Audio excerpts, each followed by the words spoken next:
bon, je passe la suite de l'histoire, hein. Newton, gravitation universelle, ce qu'on appelle l'universalité de la chute libre, qui va contaminer toute la description que Newton fera de la gravitation. En gros, Galilée dit que tous les corps tournent de la même façon.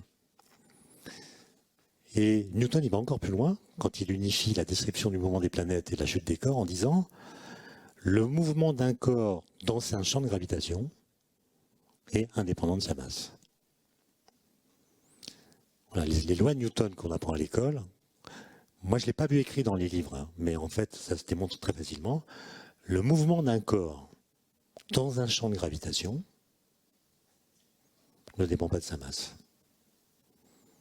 Typiquement, on a tous appris que la Terre tourne autour du Soleil par le fait que le Soleil attire gravitationnellement la Terre. Ça donne une ellipse, etc. Bon. Maintenant, faites une expérience de pensée. Imaginez que vous remplaciez la Terre là où elle se trouve, dans sa trajectoire, par une cacahuète, qui est au même endroit et à laquelle vous donnez la même vitesse que la Terre avant qu'elle soit remplacée. Question, quelle est la trajectoire de la cacahuète? Madame, je vous vois opiner du chef, mais je ne sais pas à quoi. Vous êtes d'accord? Alors il y a des gens, même les étudiants, ils disent, bah, il y en a un tiers qui disent, elle va tomber sur le soleil. Il y en a un tiers qui dit qu'elle va partir à l'infini. Puis un tiers hésitant. La bonne réponse, c'est la même trajectoire que la Terre.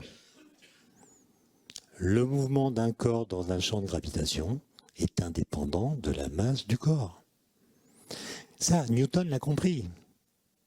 Nous, on ne l'a pas compris, alors qu'on voit bien que quand Thomas Pesquet sort de l'ISS, il ne part pas à perte-tête, il ne tombe pas sur la Terre. Il a une masse différente de celle de la navette et il a la même trajectoire que la navette, enfin que l'ISS. D'accord?